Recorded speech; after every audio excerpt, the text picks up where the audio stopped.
السلام علیکم، آپ سب خیریت سے ہوں گے۔ ویلکم بیک ٹو ہمارے یوٹیوب چینل قصہ زار میں دوبارہ خوش آمدید۔ میں ہوں آپ کی ہوسٹ اطروبہ سیماب، اور آج میں آپ کے لیے لائی ہوں ناول خمار جنون قلم اس منال مہر کی ایپیسوڈ نمبر 24۔ سب سے پہلے تو ایپیسوڈ شروع کرنے سے پہلے آپ ہمارے چینل کو کریں سبسکرائب، ویڈیو کو کریے گا لائک اور کلک کر دیجیے گا بیل آئیکن۔ تو آج ہم پچھلے ایپیسوڈ کا لے کے زیادہ بات نہیں کریں گے، ویسے بیچ بیچ میں اپنی رائے دیتی رہوں گی اور لاسٹ پہ ہم تھوڑی سی ڈیٹیل میں بات کر لیں گے۔ تو ابھی کے لیے ہم فی الحال چلتے ہیں ناول کی طرف۔ کالی رات کا اندھیرا آہستہ آہستہ چھٹنے لگا تھا۔ یہ صبح سحر کا وقت تھا۔ پوری رات وہ ایک منٹ بھی نہ سو سکا تھا۔ ساری رات اذیت کی بٹی میں چلتا رہا تھا۔ آنکھیں رات بھر جاگنے کی خمارسی کر رہی تھی۔ وہ بستر پر چت لیٹا کمرے کی چھت کو گھورتا جانے کی لامعنی سوچوں میں گم تھا۔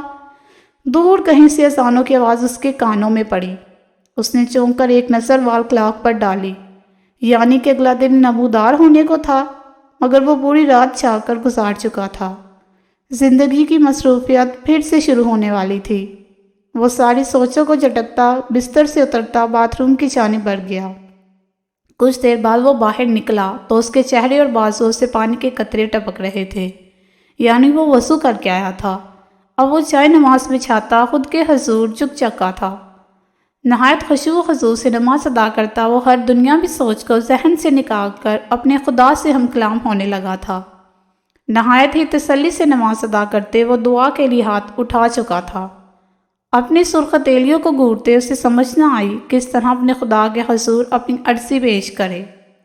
یا اللہ، تو دلوں کے حال جانتا ہے۔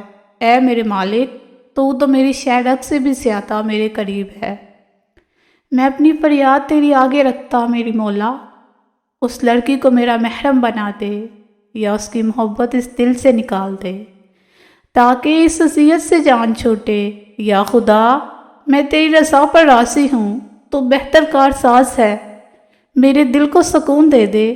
وہ ہاتھ اٹھائے اپنے رب کے آگے اپنی عرضی بڑی محبت سے رکھ رہا تھا، اور بھلا اس خدا سے بہتر کون جانتا ہے کہ کیا چیز ہمارے لیے بہتر ہے۔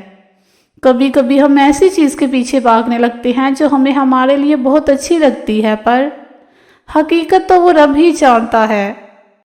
وہ سجدے میں گرتا اپنے ہر گناہ کی معافی مانگتا، اپنی حسرتیں، اپنی خواہشات، اپنا ہر دکھ، ہر تکلیف دل کھول کر اس کے سامنے رکھ رہا تھا۔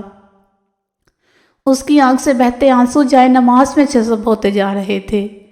جیسے جیسے وہ اپنا حال اپنے رب کو سنا رہا تھا، اسے اپنی رگ رگ میں سکون دوڑتا محسوس ہو رہا تھا۔ کب سے تڑپتے دل کو قرار سا آ گیا۔ اس نے اپنا معاملہ خدا کے سپرد کیا تھا۔ اس نے کوئی غلط طریقہ نہیں اپنایا تھا اس کو اپنی زندگی میں شامل کرنے کا، بلکہ وہ اپنی عرضی خدا کے سامنے رکھ کے خود پرسکون ہو گیا تھا۔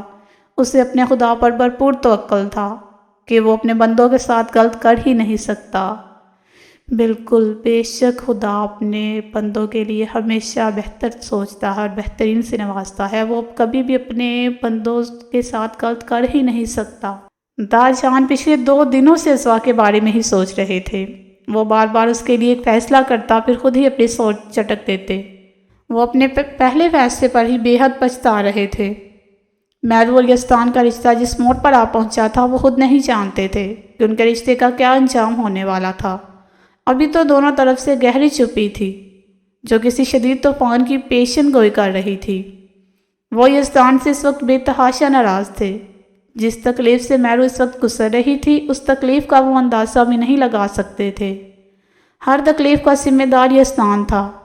دادا جان آرام دہ کرسی پر بیٹھے سر اس کی پشت پر ٹکائے بہت کچھ سوچنے میں مصروف تھے۔ ان کے بچوں کی زندگی میں کیسا طوفان آیا تھا جو ہر چیز تباہ کرنے کے در پر تھا۔ دادا جان، آ جاؤں؟ وہ دروازہ کھٹکھٹاتا ابھی دہلیز پر کھڑا اجازت طلب کر رہا تھا۔ دادا جان نے چونک کر دروازے کی طرف دیکھا، پھر شفیق سی مسکان چہرے پر سجائے سرس بات میں ہلایا۔ کوئی کام تھا بچے؟ اسوا تو ٹھیک ہے؟ وہ اس کی طرف متوجہ ہو چکے تھے۔ نہیں تو، میں تو ویسے ہی آپ کی خیریت دریافت کرنے آیا تھا۔ وہ اپنی بات کہتے ہوئے کچھ ہچکچا رہا تھا۔ اچھا، بڑی مہربانی برخوردار۔ آج کے دن آپ 3 دفعہ اسپیشل ہمارے کمرے میں آ کر ہماری خیریت دریافت کر چکے ہیں۔